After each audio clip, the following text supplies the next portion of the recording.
Welcome back to the Chicago Tomahawk. I'm Mike, and I got my line mate Matt with me. And today we're going to go over some NHL news, some Blackhawks news, and kind of just to start things off. We've kind of had a week to digest everything, but Adam Johnson passed away from a gruesome injury that he had of having a skate to the neck, and this is one of those things that I think we were talking about this a couple weeks ago, Matt. I was talking about TJ Oshie's. Like his garment line, his under hockey garment line, and I mentioned that the fabric will like a skate can't cut you on the wrist, but I don't think he had a neck guard on at the time, because we were talking about that injury that Evander Kane had when he got a skate to the wrist, and he had to run off because he had a pretty bad injury.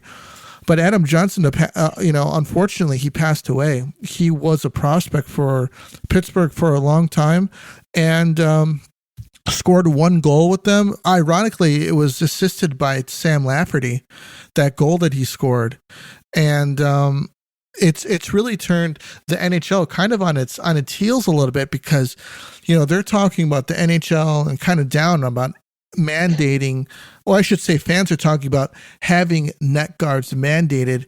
And this is kind of what happens. Something happens and then people want to jump in and they want to mandate things, for player safety or what they feel is needed so that I guess everyone is safe, and it doesn't really matter what the players think. Matt, first of all, before we get into that, I want to talk to you. What do you think about this, this injury that was sustained? And it hasn't happened, very often, but unfortunately this player passed away. Yeah, it's just tragic, man. I feel terrible for his mother. She was really rattled by it, and just watching it was gruesome. But you know what's crazy about hockey players? That guy, or that kid, he got up and skated to the bench. Isn't that insane? It is. Like the guy was just a warrior till the time he passed. And as for the throat guards, I wore one my whole career as a player, and I was a goalie. It was different, and I know I can't speak for forwards, but it probably will be harder for some guys to kind of look down and catch yourself, see where the puck's at. But I noticed that some players were wearing the throat guard. I think Kaiser was for the Blackhawks last game, and I think Ovechkin and Wilson also had throat guards on. TJ Oshie did too. Yeah, so I mean, I think it should be up to the players want to wear it, but I think most guys are kind of pretty much scared right now, and I don't blame them. It's a freak accident. I personally think it's going to be grandfathered in like the visor rule was. Okay. We might see the next wave of players coming up, and it's going to be mandatory, I believe. Okay. You know what? And if you really think about it, that's kind of like maybe the easiest or safe, I wouldn't say safest way to do it, because I'm not a fan of just telling people what to do. If you should know the risk of what you're doing. You've seen firsthand right here that a fatality is absolutely possible on the ice. So it is approved. You guys can wear neck guards. You can do this if you want to. I think that guys should wear them, but I don't think guys should be forced to wear them. I think there will be more guys, more as time goes on, but I'm kind of against the, as far as guys that are playing in the league, like right now, I don't think that they should be forced to wear one. They obviously know the repercussions of doing so, but I don't think they should be forced to wear one. Yeah, I agree with you. I think the good thing will be if it does come down to like the vote between the GMs, the players union, and all that stuff. They might say, yeah, as of 2025, it's going to be mandatory. Okay. Everybody in the league now will have a personal choice, kind of like the visor. I think the last guy not wearing a visor right now is Ryan O'Reilly. That's how crazy it is. Ryan Reeves doesn't wear one either. And Ryan Reeves, yeah. So there's only a handful of guys, maybe like 4 or 5 guys left. I know Andrew Shaw was I think the last Blackhawk to not wear one. So it's going to change a lot. It's really unfortunate that it has to come to like this to kind of bring to light how much of a danger that it is. Another thing that people are talking about is, was it intentional by this player? And Oh gosh. whether it was or whether it wasn't, Jeremy Roenick had a really good take on it, and he said that whether it was or it wasn't, he shouldn't be allowed to play anymore, because some people are saying that it was intentional, that he did it. He wasn't looking to kill somebody, but he was looking to get his feet up. And it's a non-hockey play. I don't know about you, man, but when I played hockey, we were always told, leave your feet on the ice. Do not bring your feet up. If you're getting hit or something is, you feel yourself going down, don't throw your feet up, when you go down, purposely. And this guy, man, I mean, it's debatable. And I hate to talk about this guy's intentions, because I don't know, considering what happened. But Oh yeah. I don't Well, either way, man, his life is forever like changed. I right. mean, he's got to live with the fact that he was the guy that the Adam Johnson cut his throat with his Yeah. skate. So I personally don't agree with Roenick on that. I think the way that he was skating across the ice, I think his leg went up. It's yeah, I don't think he did it intentional. But like I said, that guy's got to go through some mental health screening himself just by the fact of seeing that. I mean, it was just so gruesome. Yeah, I mean, probably all of the guys there. How And easy, some how hard fans is it? too. How hard is it to get back on the ice? After seeing something like that. Like we're here playing a hockey game, and something like that happens to your friend. It's insane. Do you remember back in the day when Richard Zetnik got cut I do. in a I Florida Panthers game? And I remember the trainer saved his life. He put pressure on the throat, and they were able to sew him back up. And the guy came back, I think, at the end of the season to finish the year out. And he's a lucky one, man. He was absolutely very lucky. That trainer knew exactly what to do. I think they mentioned that that his carotid was hanging on by a thread, Yeah. and he was lucky. And you know what, Matt? Here's something else that's interesting, Matt. Do you think that, considering the injuries, guys are faster, stronger, in today's league? Do you think that maybe it might be a good idea for them to have maybe emergency medical facilities inside of these stadiums to possibly do like a emergency surgery on players? I mean, they have plenty of room to put more bars here and more bars there and more food. Can they make an area where if they have to do an emergency surgery, like a little medical center inside of the stadium, just in case something like this happens? Well, we got to remember that this was in Europe, I believe. So we don't know how their rinks like set up for that. I think most NHL rinks have for that in case something does happen. And I know the Blackhawks have that Dr. Terry, I believe, who is at all the games. I think he's an And orthopedist, though, isn't he?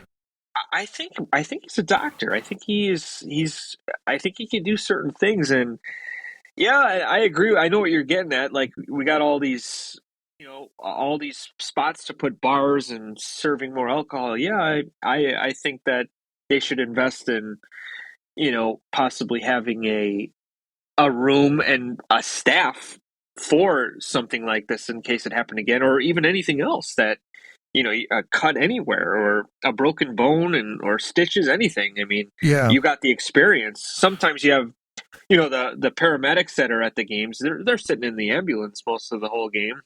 yeah. But it would be good to have the tools and the facilities for that in case it did happen again. I was watching on YouTube the LSU football team and Georgia football team, their training facilities, and it's an absolute marvel. At the training facilities in Georgia, I think it might be Georgia, they have a full medical wing there where they can take X-rays, they can treat players. It's absolutely incredible, man. And I want to say maybe within the next 10 to 15 years that it would be a good idea for these teams to staff, maybe a general surgeon at each game in case someone from either side of the ice, because if someone gets their wrist cut in the wrong way, man, that is something that if you can put a tourniquet on it in a certain amount of time, man, it's really easy to bleed out. Yeah. That's what happened to poor Johnson. Yeah. I mean, the poor guy. I can't believe. I still am in awe that he got up and skated to the bench. Yeah. That's just an absolute warrior, like last man or like last stand, like his body fought, and it's just insane. Yeah. And I hope. I just feel terrible. I think he's got a girlfriend, and obviously his parents are just. I feel so terrible for him. Yeah, I do too. You can't put a tourniquet on a neck, so I mean, it's like one of those things that has to be treated immediately. And it's almost impossible if that happens. Right. And, I mean, you got to get off the ice. You got to pretty much got to do it on the bench. They got to cut your gear off, Yeah, it's just it's horrible. And I think the throat guard is a good thing. I actually still have mine. It's a Vaughn like Eddie Belfour used to wear. And it was just a piece of Velcro, you had the padding and then the Velcro would hold it on there. And right. I know the players' one was a little different. It kind of looked like a headband. Okay. You put it around your neck, but I'm sure with that was in the 90s. So right. I'm sure that there's going to be stuff that's going to be way, way better, more comfortable, like probably more flexible. Like a turtleneck? Yeah, I was gonna say like an Under Armour type of product where it fits to your neck good, and you don't feel like a Ninja Turtle. Yeah. So, but yeah, I mean that's gonna be the debate with players is like, hey, I can't play. My neck is fat. Yeah, I can't see. I can't. I just can't get flexibility when I'm turning my head left and right, and.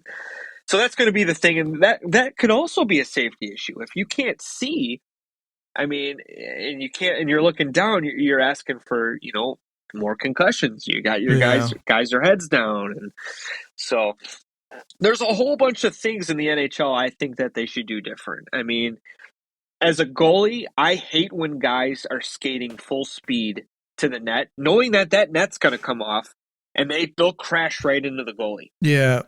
Now that you got those PVC like pegs, the goalie could kick it off easy. Right. But back in the day, you had those. They were spikes. steel. Yeah, they were metal. You were sticking those things in the ice, and you had to lift them up and hold them in. If you skated full speed into that thing, there's a good chance you're going to clothesline yourself with that net and knock the air right out of you. Yeah. So you didn't see it that much back in the day. Now you see that. That's something that I hope the NHL addresses soon too. I think I got knocked into one time, dude, and like the net didn't move. I was like, holy smoke, man. Your bones will just bend. Right. and try being the poor goalie. That's the first one to stop the impact. You're kind of getting pushed into the net, and then you're almost like stopping, and you're like padding for the player that's running into you, and you're hitting the crossbar, or you're hitting the post, or even the middle post inside the net. Right. So that's there's a whole bunch of things that they should address, but I mean, it unfortunately it takes something awful for people to want change. Yeah. Blackhawks got embarrassed by the Yotes 8-1. That was painful. I was not expecting that, man. I know the Yotes, they're on a tear right now, man, and good for them. I would talk about an organization that has had nothing but bad news for practically decades. And They're having a good start to the season, and good for them, man. Bedard scored in his first 30 Dork. seconds and became the youngest player to do that in NHL history. For now, he's holding an NHL record. Interesting, man. But it was downhill after that. I think that was like the first 30, the first 30 Yeah. seconds, and then after that, it was the hose. The goal scoring hose pretty much got let out by Arizona, and it was a horrific. Hawks played the Panthers. That was a statement game, man. And you know what? This schedule has been kind of messed up, dude. They Very played weird. on Monday, and then they didn't play until Saturday. And at the beginning of the season, I mean, they had like 3 games in 1 week. It's like there's no consistency here so far. All playoff contenders too. Go Right, figure. right. They gotta bust their ass back to back, and it's not easy for a young, newer team to do that. And then you get a week off, and it's so weird, man. I wish it was like every other day, sometimes skipping a day, but it's too long, man. Way too long. Right, right. So Connor Bedard scored for his 3rd straight game, and Peter Mrazek made 38 saves for the Blackhawks in a 5-2 victory over the Florida Panthers. 5-2. Kurashev scored an empty net at the end of the game, which made it 5-2. He needed that. I could also say that Lucas Reichel needed that open netter too, because to help Lucas get that had kid his getting best going. game for sure. Yeah, I didn't mean to interrupt you, but Reichel, man, he was absolutely flying that game. He Yeah, got his first assist of the game, or for first point of the season, yeah, he got but a he helper. was flying all over the place. I really would like to see him play with Bedard. I think those two need each other. Yeah, this was a great bounce back game for him. For the Blackhawks after getting absolutely shellacked by Arizona. Taylor Hall also made it back onto the bench. He mentioned that he came back too early from his previous injury because he was just so excited to get that game started. Took his time coming back this time, and he says that he's feeling good. So, he's looking good, man. Foligno, man, I think he's been a very noticeable presence in every Blackhawks game. He's making good passes. He's hitting guys. He had a fight the couple games ago. Oh yeah, He looked like, dude, like he got hit. It looked like he wasn't looking to fight, and then he got hit one time, and like the switch flip, dude. He just started Foligno switch. Yeah, man. He just started pummeling this dude with some steady right hand shots. I was like, man, they look brutal. So, but he's been looking good, man. A really strong presence on this team. Corey Perry has been a strong presence too. He's been hitting a few guys. He's been making some good passes, taking shots when need be to get some shots on net. I think that these guys, man, have been really great veteran, have a really great veteran presence for this young team. What do you think? Yeah, my favorite signing so far has been the Corey Perry signing. I think he's a difference maker out there, and I don't know if he ran into Stolarts, and it just caused a commotion with the whole team, and it's good to have a guy like that on the edge. Like I don't know if he accidentally bumped into him, maybe accidentally on purpose, type of thing. But man, he's a force out there. Mm-hmm. He's make good vision, makes good passes, and if he'll stir it up a little bit with you too and get in your head. And I mean, like I Yeah. said, I hated when we played that guy. Yeah. I absolutely hated him, but he's just one of those guys where it's like, hey, you hate him if he's not on your team, and you love him if he is. So Right. I'm glad he's on our team. Bedard, 18 years, 110 days, became the youngest player in Blackhawks history with a 3-game goal streak, breaking the record held by JR, one of my personal favorites. He was 19 years and 31 days, and February 17th of 1989. Can you believe that? That's a long time ago. I'll tell you what, man. Bedard is as advertised. This kid he's playing really well. It seems like each game he's getting more and more experience. It looks like he's getting more comfortable too. Have you noticed that? Well, I don't even think we've seen the best yet. Oh yeah. I think that shot yesterday, the goal he scored yesterday, he starts the puck very wide in his stance, and when he releases it, it's almost it gets closer and closer to him, and then he'll change the angle for a goalie. That's so impossible to read, and he absolutely sniped that shot yesterday. It was Oh, low and wide, and I just was like, man, from like if you're an average fan watching on TV, it's like, dude, the dude just took a normal shot at winning, and it's not like that at all. This dude is changing the angle and the release on the shot is like almost best in the league. It's insane. right, right. I noticed that too. I also noticed how he looked around to see who was around him before he took that shot, looking to probably dish it first. You know, man, Bedard, something that people aren't talking about is I've seen this guy get down on a knee to block shots. I've seen him on the opposite end of the ice, defending, looking to defend and then break out. You know, I don't think that that's talked about enough about his No, game. yeah, he's a hockey player, man. He wants to win, and you could tell he's when other teammates are scoring, he's just as excited like he just scored the goal, Sure. and that's a good player to have on the team. The only thing I dislike about him is he's holding on to the puck too long when he's got three guys in front of him. Yeah. There's times where you have to be like, okay, I know I'm really good, but there's no chance in hell I'm getting through these guys. Turn around, look for some, reinforcements like another wave coming in, or just eat it. Fuck on net. Don't try to be a hero. That's the one thing I noticed with him. He'll try to skate through a couple guys like it's juniors, and I think I said this last podcast. Against NHL defensemen, they're not going to let you. I mean, maybe once in a blue moon you'll get by, but probably 9.9 times out of 10, you're not going to get through.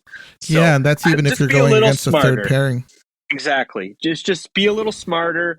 Hold on to the puck. Maybe turn around like Kaner used to do. He'd skate like almost on the top of the circles. Yeah. I don't have anything. I'm going back to my D. I don't have anything. I'm putting it on net. I'm too covered. I'm gonna just dump it and get off.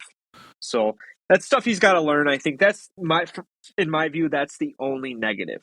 Yeah, that's also what made Kaner really dangerous because it's like, okay, oh, he's not going, and what's he doing now? You know, Yeah. and he's just sitting there stick handling the puck while guys are coming in, and it's like, well, is he going to dish it through three guys and set up a goal, which he had done?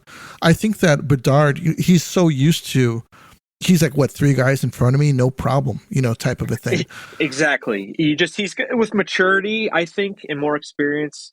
He's going to be like, yeah, I'm not going to skate into that. What am I, insane? But right Yeah, now, he's taking chances and he's used to doing that. So right, right, he's going to have to learn when it's okay to do it and when it's not okay to do it. right. But that's not a bad thing. I mean, I like that he takes chances like that. A lot of rookies wouldn't dare do that. They'd Yeah, like, who am I? Who the hell am I? I'm just yeah. going to get that puck deep. But at least, I mean, it's not a bad thing either. But that's just the one flaw I think he needs to work on. Sure. We got some key injuries, man, in the NHL, man. Adam Fox is a rumor he's got an MCL sprain. That's a big deal, man, especially with a skating defenseman like he is. Yeah, that's a huge blow. Huge blow. Huge blow to New York, man. He's like their pride and joy out there. And to be honest with you, he delivers, dude. He delivers. He's a good player. Yeah, he is. I think he's top 3 defenseman in the league for sure. Yeah. Jack Hughes. It looks like he's got an upper body injury. The only news that I've heard is that it's not as bad as they thought that it was, and he might be out. He might come back at the end of the month, which I'll be honest with you, dude, that sounds like it might be a little serious.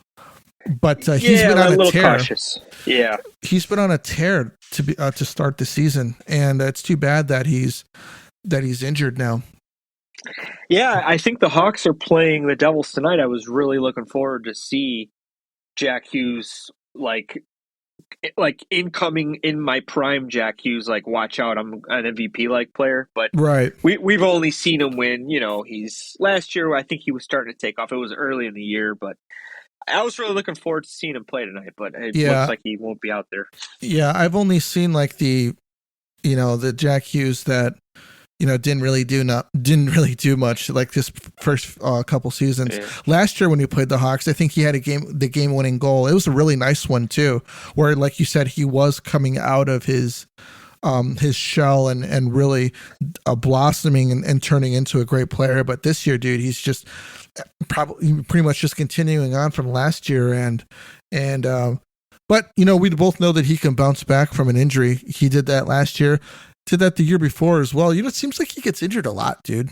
He's small, man. He's a smaller guy, and it's gonna happen. He's kind of like Kane. He'll like to dangle, and he you know you skate into guys. They're gonna hit you. I don't think the hit was it was a dirty hit. It was just a No, he lost an weird edge, fall. Yeah, weird which he kind of does a fall. lot. I don't know if you know that, but Jack Hughes loses an edge like all the time.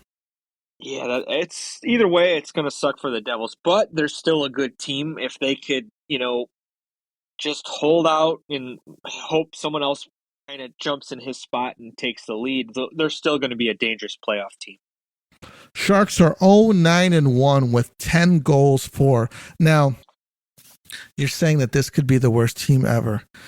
I will tell you what, man. I thought that it was bad for the Blackhawks under Colliton. The Yeah. Sharks Oh, are somehow worse. Last year, the Hawks are tanking. The Sharks are somehow worse. I don't understand, man. I don't understand what's going on I out there. I don't know what you do. You don't even have assets to move Right. to, you know what I'm saying? You don't have like you moved Eric Carlson. I mean, there was a Norris Trophy guy, but okay, what did you just you're the asset you got was you don't have to pay that $13 million a year. Right. I mean, that's a win. Even if they retained a little bit, it's still a win. But I think the only guy you got is Logan Couture, and he's hurt. And he's the captain. Who knows if he wants to even leave? I mean, I'm sure he's not happy with the record, but this has been his home for a long time. Yeah. So, I mean, that's the guy I think that the Sharks wanted to say get another first round pick. He could probably get it. He's willing to leave. Other Right. than that, it's going to be a long rebuild for this team, I think. Huge topic on NHL radio this week was the code when a player takes a cheap shot. How should players on the ice respond? Brad Marchand had a dirty play, and the Leafs players on the ice did nothing. Now, this is this is one of those things where in the old NHL you wouldn't dare do something like that because you'll have like a Marty McSorley jumping off the bench, and you're going to pay the price, which typically isn't happening too much these days. I'm not sure about the retaliation because in some instances it can hurt your team, setting a guy down and possibly taking away a power play. But if something is happening continually during a game, something needs to be done by someone. But if it's just kind of like a one-off from I hate Marchand, dude. A lot of people love him, especially in Boston. I think he's a scumbag. I've always thought he's a scumbag. Even when he was, he's developed from this rat type character into, a goal scorer. And I do recognize that, but I don't know why guys, whenever they get a chance, don't just lay that dude out whenever they get the chance. I'm Yeah. talking about cross checks to the back, like the whole 9 yards. I don't know why dudes aren't doing that these days. Well, I'm not sure what the Leafs guys on the ice were doing. If I saw my teammate kind of get Bertuzzi was laughing about it. well, that's something that people are getting wrong. Because I heard on NHL radio, I listened to the whole segment on this. Bertuzzi was laughing at the fact of how big of a joke he was. Apparently, there's a guy that was in between the glass. He heard everything. He said Bertuzzi wasn't really laughing at the fact that his guy got hurt and he's just kind of laughing. He was mostly shaking his head like, wow, this guy is just a piece of shit. And he shakes his head laughing like he just couldn't believe it. And then Ryan Reeves is the only guy on the bench yelling at this guy. Marchand even had the balls to go to the bench and just kind of taunt these guys after he did something like that. But no one Right. on the ice did a thing. Yeah. So if this was in the 90s, I think Ryan Reeves would have jumped the bench and took care of business. But I mean, now if he did that, he'd probably be suspended 20 games. I mean, Right. you don't really want to see that. You don't want to see these like ugly line brawls and stuff, even though they're very entertaining. Yeah. But say like me and you are on the ice together, you took a cheap shot. Yeah, I'm not a fighter, but I'm going to go over there and say, no, no, no, dude, you're not going to do that. Even if it was Austin Matthews, I'm going to get in this guy's face, make fun of his nose probably, and just let him know, like, hey, this ain't going to happen, dude. You're going to pay the price for this. Right. But the Leafs did nothing. And like me and you were talking earlier, it's like 50-50 people, what they think about the code and the role of the enforcer slowly dying, slowly going extinct. But I'm on the side where, hey, you're going to play that way? Grab your number. We're going to get you back. We're going to pay the price. You're going to pay the price. Right. But now you got people like, oh, no, we can't be like that. And we don't want this in the game. It's ugly for the game. And I'm on the side of let the players police for themselves. Yeah. It keeps guys honest, to be honest with you. Look at Marchand's record. He's been suspended multiple times. He's known to be dirty. Nothing will change unless this guy gets his block knocked off by somebody. And I'm not saying to go out there and put him out for the whole season. I'm saying give him a nice hit, force him to drop the gloves if he's going to play that way. And if he doesn't drop them, drop yours and just keep swinging. Because he's going to be like, hey, next time I play this team, these guys are nuts. These guys are going to come after me. I don't want to deal with that. I don't want to get hurt. So it's just something that I think the players, I think the role of the enforcer is so important. And Ryan Reeves, unfortunately, he can't really do his job because there's so many rules. The third man in, they got the 2-minute, the 5-minute instigator, 10-minute game misconduct thing. And it's like, okay, I'm not helping my team if I'm, 15 minutes, I can't even go on the bench. So yeah, I think they should go back to the old ways and let the Wild West figure itself out. I agree 110%. And I want to know what everybody else thinks about that, about the code. Let us know on Twitter at Shy Tomahawk. Let us know. And we'll talk about this again on the next one. So, all right, guys, that's all that we got for you. This is the Tomahawk, and we're out of here.